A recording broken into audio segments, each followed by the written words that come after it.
د شعب ابی طالب واقعه شروع او په نبی علیہ الصلوۃ والسلام په صحابه او ورسره کافر په دغه غر کې دا پکې ګیرو او کافر ورسره مکمل بایکاټ کړو وعده به ورسره نه کوي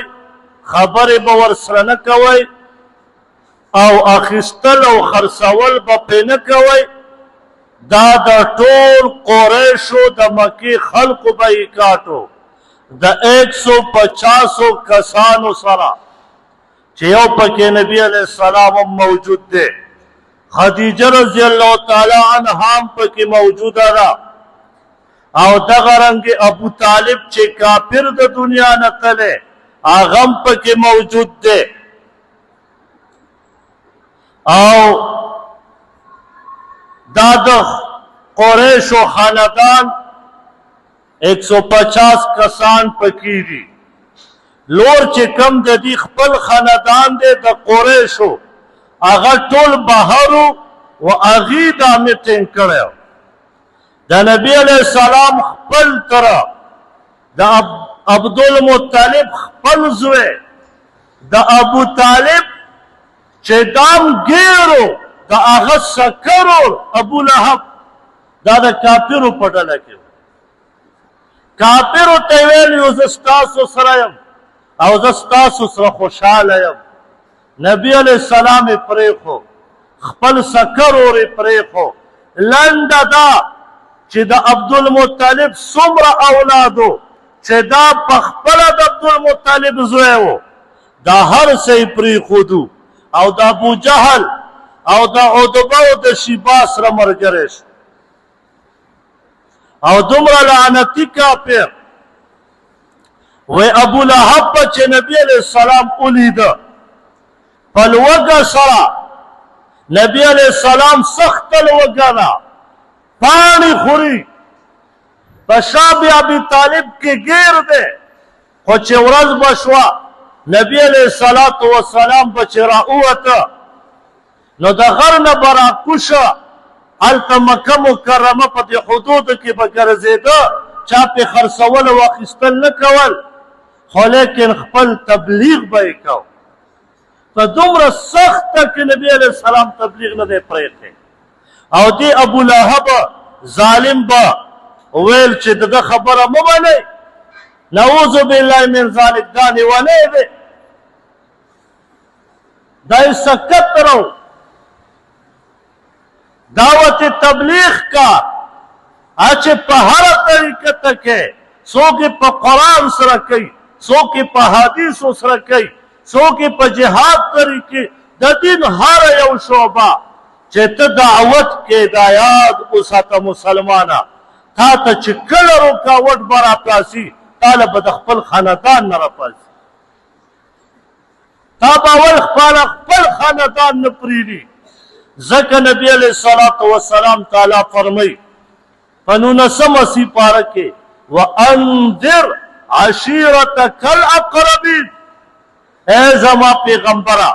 اول خپل رشتہ دار ویاروا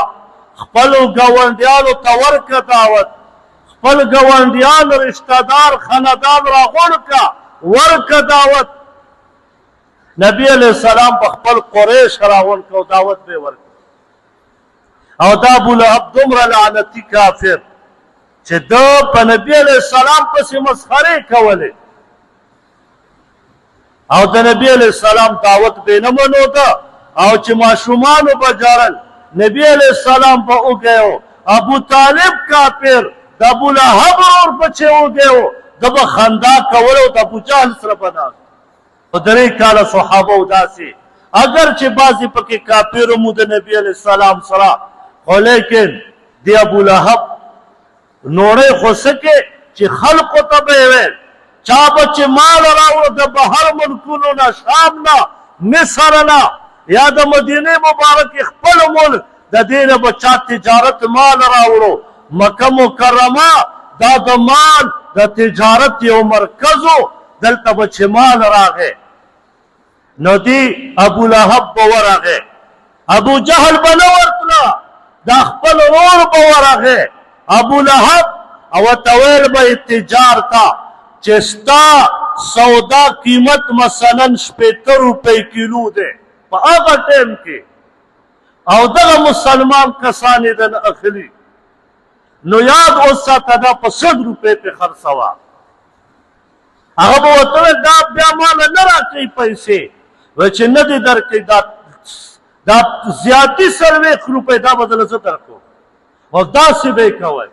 صحابه به چې راغله 80 روپۍ او 80 روپۍ به ورسره وي دې کس به ورته وویل چې 100 روپۍ کیلو دی هغې څلورې پیسې وې نه صحابه به واپس شو د لوږې د وجې نه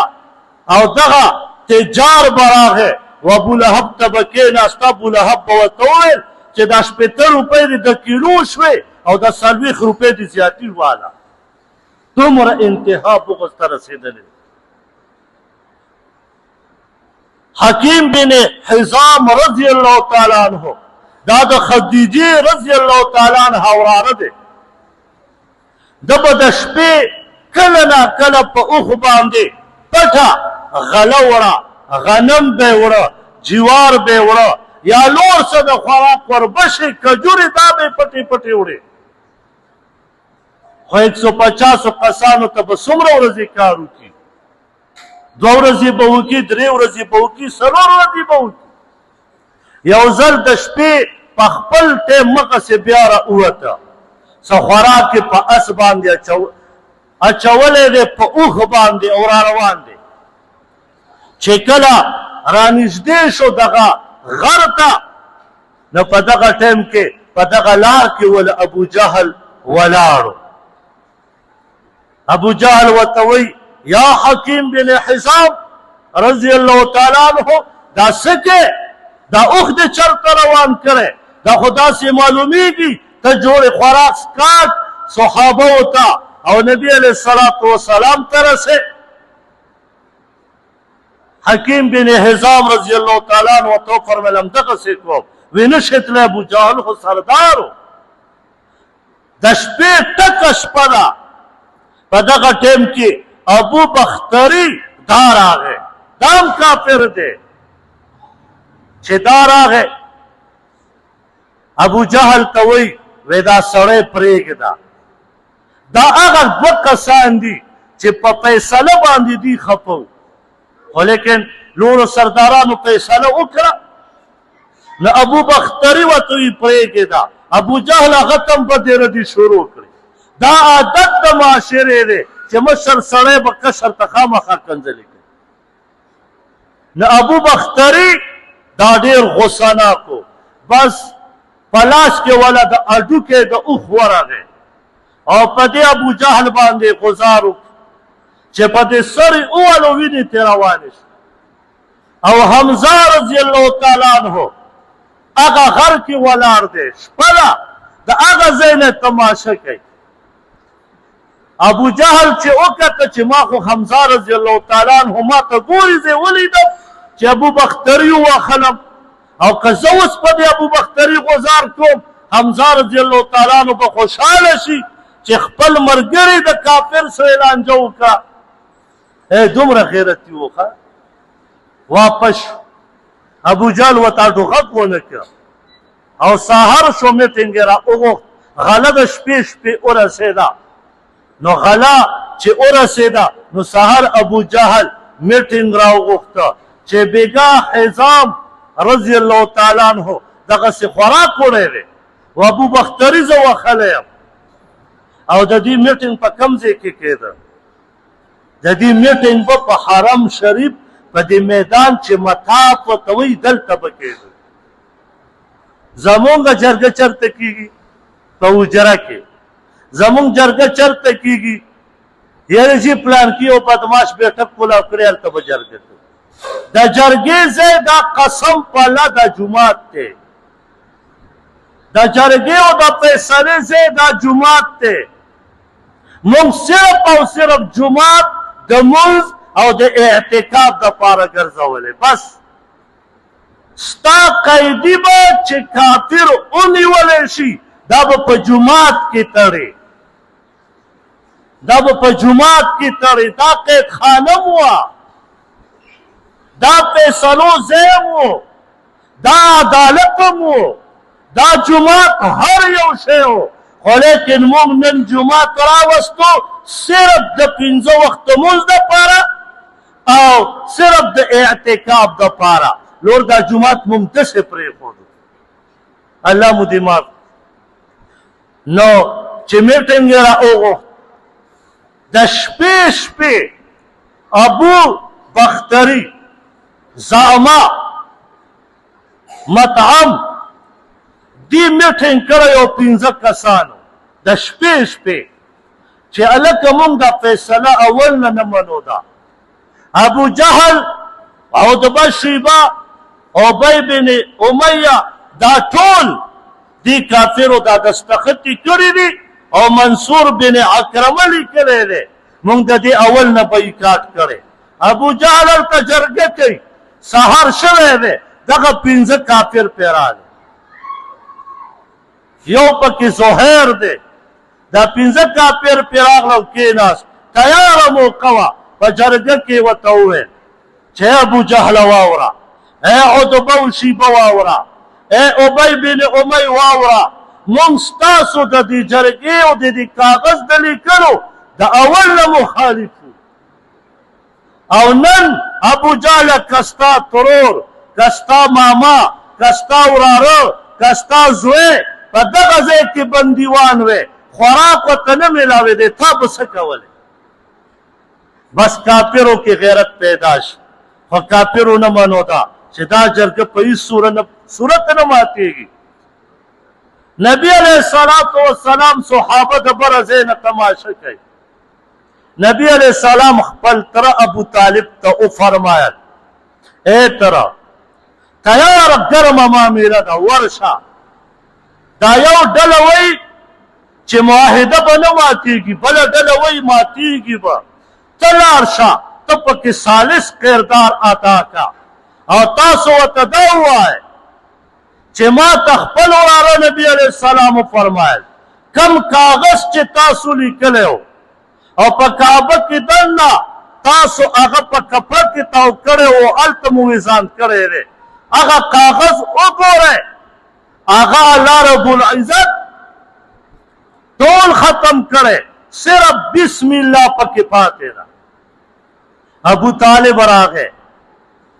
چې کېناست دا هم سردار و اگر چې بایکاټ یې ورسره کړی جرګه نه ختمېږي ابو طالب ورته وایي زه به یو فیصله وکړم تاسو اسم سره بایکاټ کړئ نه ستاسو منلی کېږي نه د دې خو زه تاسو ته یو خبره کوم دا کم کاغذ چې تاسو لیکلی او په کعبه مبارکه کې مو دننه ویزان کړی هغه کاغذ ټولو وینو خوړلی صرف بسم الله د الله نوم پکې پاتې دی که چرې داسې وه خو بس مونږ به راخلاصېږو که کاغذ سالم و مونږ به نه راخلاصېږو ابو جهل را ټوپ کا هغه وایي بلکل صحیح ده داسې چېرته کېږي چې ټول کاغذ به وینه خوري او بسم الله به پرېږدي او کاغذ به څنګه وینه خوري دا خو مونږ په دیوال کې په تار کې ویزان کړی څنګه به خوري او دومره کپړو کې مو تړلی ابو طالب ورته وویل چې به تاسې وګورئ وراره زما دروغ چرته په زندګۍ نه دي ویلي ابو جهل چې دلته ننوت کسان ننوت کعبې مبارکې نه چې هغه لیکلی شوی خط راواخیست او کپړې نه یې کولو کړ ټول خوړلی شوی و وینو صرف بسم الله پاتې وه او نبی علیه السلام 3 کاله په شاه ابي طالب کې تیر کړ صحابه ورسره تیر کړ څه صحابه چې کم د خاندان د عبدالمطلب راووت او ابو بکر صدیق رضی الله تعالی عنہ دا دومره دا خو د نبی علیه السلام په قریشو خاندان کې نو قریشي وو خو په خاندان د نبی علیه السلام کې نو دا به کافرو ډېر پذابه په دې شاه ابي طالب په دې 3 کالو کې ډېر تنګ کړ ابو بکر صدیق رضی الله تعالی عنہ ډیر خفه شو چیرې دا کافر ما خپل عبادت ته نه پرېږدي او نبی علیه السلام هلته بندیوان دی نو اراده یې وکړه چې بس د دې ځای نه کډن غاړمه او حبشې ته هجرت کو د ابو بکر صدیق رضی الله تعالی عنہ کور مبارک باب فهد باندې چې څنګه راوځي او مخامخ وګورې د بلډینګ د لاندې دلته جومات جوړ دی په قریشو خاندان کې نو قریشي وو خو په خاندان د نبی علیه السلام کې نو دا به کافرو ډېر پذاب و په دې شاه ابي طالب په دې دریو کالو کې ډېر تنګ کړ ابو بکر صدیق رضی الله تعالی عنہ ډېر خفه شو چیرې دا کافر ما خپل عبادت ته نه پرېږدي او نبی علیه السلام هلته بندیوان دی نو اراده یې وکړه چې بس د دې ځای نه کډن غاړمه او حبشې ته هجرت کو د ابو بکر صدیق رضی الله تعالی عنہ کور مبارک باب فهد باندې چې څنګه راوځي او مخامخ وګورې د بلډینګ د لاندې دلته جومات جوړ دی په دې پوړو باندې بره خلک بلډینګونو ته خېږي څوک چې تلي دي الله پاک دې ورته وښایي بار بار او څوک دې نه دي تلي الله دې بوځي نو هغه ځای کې اوس جومات جوړ دی دلته د ابوبکر صدیق رضی الله تعالی عنہ کور مبارک و او دا وړوکې غوندې غونډۍ وه نو د دغه ځای نه یې کډه راواخیسته او را روان شو یو ځای ته ورسېده هلته ابن دغنه دا وله په لار ورغی د خپل علاقې سردار هغه ورته و ابوبکر صدیق چېرته ځې رضی الله تعالی عنہ وی مکې والو ډېر تنګ کړم عبادت ته مې نه پرېږدي بس زه وایم چې حبشې ته لاړ شم ابوبکر صدیق رضی الله تعالی عنہ یې د لاس نه ونیوه واپس یې راوست ابو جهل عتبه و شیبه ته وایي وی ته داسې سړی د خپل خاور نه وباسې چې دا د غریبانو غمخوار دی تجار سړی دی د غریبانو سره منډې وایي اگر چې کافر وي مال او دولت او خوراک ورکوي ته داسې سړی وباسې د داسې مواري ظالم چې دا به تاسو ته هېڅ تکلیف نه درکوي تکلیف هسې هم نه ورکو او کافر ابوجهل ورته اوس دا نه وایي چې زمونږ د ده سره هېڅ کار نشته خو دعوت دې پرېږدي ابوبکر صدیق رضی الله تعالی عنہ ورته وفرمایل بس اے ابن دغنه بس صحیح ده زه به کور کې عبادت کوم نو ابوبکر صدیق رضی الله تعالی عنہ د دغه کور سره خوا کې دلته له غوندې وړوکې غوندې ځای جوړ کړه جومات غوندې او په دې کې به د شپې راووته او قرآن به یې لوسته او ولاړ به و تهجدو ټایم کې او قرآن به یې لوسته د کافرو زنانه سړي بوډاګان ماشومان د ده د قرآن تلاوت به چې یو کس واورېد بس خبر به خوږ شو چې هله ابوبکر صدیق رضی الله تعالی عنہ راوتی قرآن وایي نو قرآن خو داسې کلام چې بیا یې صحابي لولي نو زنانه او ماشومان بوډاګان او ځوانان به راووته د تلاوت به یې اورېده ابوجهل څه وایي وایي اوهو د دا خو داسې یو څو ورځې نور پاتې شو شته د زنانو نه به خلاص شو ایمان به راوړي نو بیا یې وشړه وایي وځه د کلي نه ابن دغنه ورته وایي چې ګوره ابوبکر صدیق رضی الله تعالی عنہ ستا ذمواري ما اخیستې وه وایي زما ذمواري په الله ده ما خپله ذمواري ستا نه لرې کړه بس زه پوه شه او الله پوه شه نو الله رب العزت ورسره دومره مدد وکړه چې څنګه راووته نبي علیه الصلاة وسلام څه څو ورځې بعد هجرت کوي خو نبي علیه الصلاة وسلام چې د شعب ابي طالب نه راوځي نو بیا هم کافر نه پرېږدي 3 کاله یې تېر کړه ډېره سختي ده په جیل کې چې تا مسلمانه واچوي الله مو دې بچ کړي ګوره روټۍ هم راکوي اوبه هم راکوي چای هم راکوي خو سړی تنګ او دې سره د هر څه بایکاټ نو نبی علیه السلام چې راووت یو ځل را روان دی یو کافر ظالم ټوقرۍ دا یې ډکه کړې د خټونه او نبی علیه السلام را روان دی او دې ظالم کافر په د پاسه په دې سر باندې دغه د خاورو ټکوری ور واړوله. ولې نبي علیه السلام صرف دعوت کار کړ، چا نه خو پیسې نه غوښتې، مال یې ترې نه غوښتو، خوراک یې ترې نه غوښتو. نبي علیه السلام کور ته راغی، دوه لوریان یې دي چې وایي کته نبي علیه السلام سر مبارک ګیره مبارکه د خاورو نه ډکه ده، او لوریانې وله په ژړا شوې. بابا جانه دا کافر تا ولې نه پرېږدي؟ نبی علیه السلام کېناست، سر نه وله خاورې لرې کوي، وړې وړې لوریانې ګیره مبارکه وله صفا کوي. نبی علیه السلام ورته فرمایي بچو مه خفه کېږئ، خیر دی دا نه پوهېږي پوه به شي. او که چېرې زما تره ابو طالب ژوندی وی او دې نن په ما خاوره واچوله، که هغه ژوندی وی دې کافرو به ماله کتلي قدرې نه وی. ظلم به کافرو کوو، خو نبي علیه السلام ته دا لرې چې په کعبې مبارکې پې واچولی شو او نبي علیه السلام په سجده کې و. دا د ابو طالب د وفات نه بعد ګورئ دا خاوره چې پې واچولی شوه دا د ابو طالب د وفات نه بعد دا کار شوی. اگر کافرو خو په خپل وراره کلک ولاړو او ویل به یې چې بچیه ماله پته ده چې دا کومه کلمه ته وې دا حق او سچ ده. خو لیکن پیغور به بیا ابوجهل او ابی بن امیه کوي چې د جهنم نه ویرېده او د خپل پلار دین یې پرېښود. وی صرف د دې وجې کلمه نه وې، نو راته ښه پته د بچیه په حق یې. خو نبي علیه السلام د خپل دعوت کار نه پرېښوده او خپل کار یې ښه ډاډه نبي علیه السلام کو. ښه چې شاه ابي طالب وشو، نبي علیه السلام په حرم کې ولاړ دی او خلقو ته وعظ او نصیحت کوي. طفیل بن عمر دوس یو علاقه وه، دغه طفیل بن عمر د هغې نه راغلی او مکې مکرمې ته څه کار پسې. نو کافرو ورته وویل چې پام کوه ګورې دننه په حرم کې یو سړی دی او هغه له چې ورشي بس جادو در باندې کوي او بې دینه کوي وي او د مور و پلار د دین نه دی اړی. طفیل بن عمر فرمایي وایي ما د لرې نه وکته